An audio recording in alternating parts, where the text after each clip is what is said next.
পর নিজের রুমে এসে যারাকে ফোন দিলাম। কি হলো, এত লেট করে ফোন দিলেন? জিএফ এর সাথে কথা বলছিলেন নিশ্চয়ই। না, কি যে বলেন, আমার তো এসব নেই। মিথ্যা কথা বলেন কেন? মিথ্যা বলবো কেন? ম্যাডনেস বয় জিদান আইডিটা কার? কেন আমারই? সেখানে তো ইনা ওপেন রিলেশনশিপ উইথ আনিকা দিয়ে রেখেছেন। আসলে ওইটা আমার একটা। থাক, আর বলতে হবে না। ফোন কেটে দিল। এইভাবেই কাটতে লাগলো কিছুদিন। তারপর একদিন জাফর আঙ্কেল আমাকে কল করে বলল তারা একটু বাইরে যাচ্ছে, যারাকে যেন আমি আমার বাসায় নিয়ে আসি। যারা স্কুলে গেছে। আঙ্কেল ফোন দিয়ে স্কুলে বলে দিছে। কি করব ভেবে পাচ্ছি না। বাসায় নিলে তো ঝামেলা একটা হবেই। আমার যে কাটিবাজ দুটো বোন আছে। তারপর যারার স্কুলের সামনে গেলাম বাইক নিয়ে। সরি, একটু লেট হয়ে গেছে। না না, সমস্যা নেই, চলুন। হেঁটে যাব নাকি? বাইকে ওঠো। না, কেন? আপনি বাইক ভালো করে চালাতে পারেন না। দেখছেন আপনি, আগে ওঠেন। ওকে, ঠিক আছে। যারাকে নিয়ে বাসায় এলাম। আম্মু দেখো কে এসেছে। কে এসেছে রে? এসেই দেখো। এ কি মা, তুই এই অবেলায়? এ কি আপু, ফোনকে চুমা দিচ্ছে কেন? ব্যাপারটা দেখতে হবে। এই যে আপু, তোকে আম্মু নিচে ডাকছে। জাফর আঙ্কেলের মেয়ে এসেছে তার জন্য। তুই যা, আমি আসছি। একটু পরে আপু নিচে চলে এসেছে। ততক্ষণে যারা বড় আপুর রুমে চলে গেছে। আমি বসে আছি।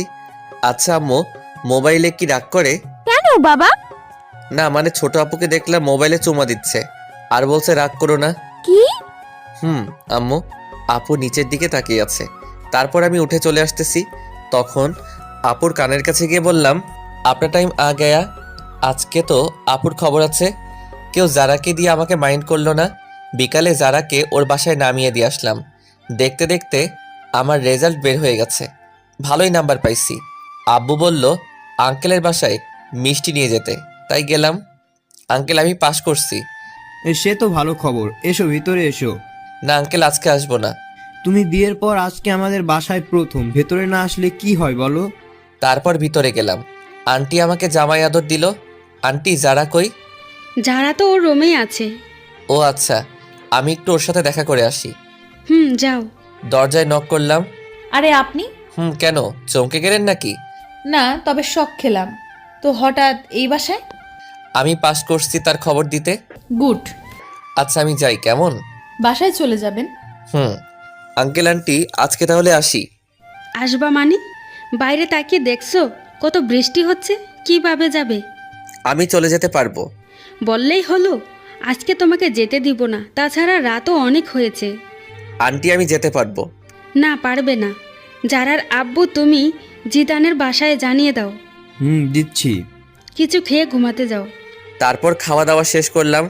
আন্টি আমাকে রুমটা দেখিয়ে দিন। যা শুনলাম তা শুনে আমার কানকে বিশ্বাস করতে পারছি না। রুম দেখিয়ে দিব মানে? কেন, যারা রুম চেনো না নাকি? চিনি তো আন্টি। চিনলে যাও। আপনি এখানে কেন? আন্টি তো আমাকে এখানে থাকতে বলছে।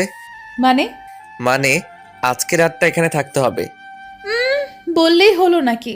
তাহলে আমি এই বৃষ্টির মধ্যে বাসায় চলে যাই, আপনারই পরে পস্তাতে হবে। না, যেতে হবে না।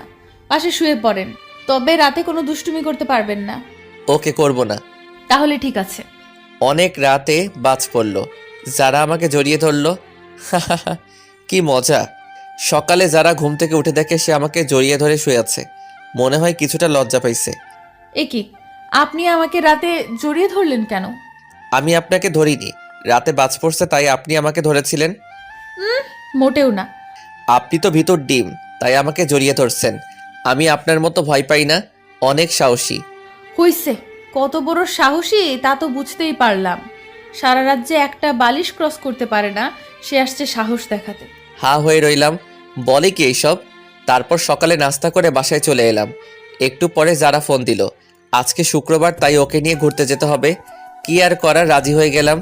বিকালে যারাকে নিয়ে ঘুরতে গেলাম। ঘুরতেছি তখনই একটা বন্ধু আসলো। আরে মামা, তুই এখানে? কেন আসতে পারি না? একাই আসছিস? চোখ কি বাসায় রেখে আইসো? একাই আসছি। এই নে মামা। না মামা, আমি এসব ফালতু জিনিস খাই না। ভূতের মুখে রাম রাম, কবে থেকে মামা? খেতাম কবে। তুই তো আমাদের লিডার। যারা সবকিছু শুনে নিল। আপনি থাকেন, আমি বাসায় গেলাম। এই রে, যারা মনে হয় মন খারাপ করছে। বন্ধুটাও আসার আর সময় পেল না। আসলি ঠিক আছে, তাহলে আবার এইগুলো বলার কি কারণ? যারা চলে যাচ্ছে না, ওকে আটকাতে হবে। এই যারা বাইকে ওঠো।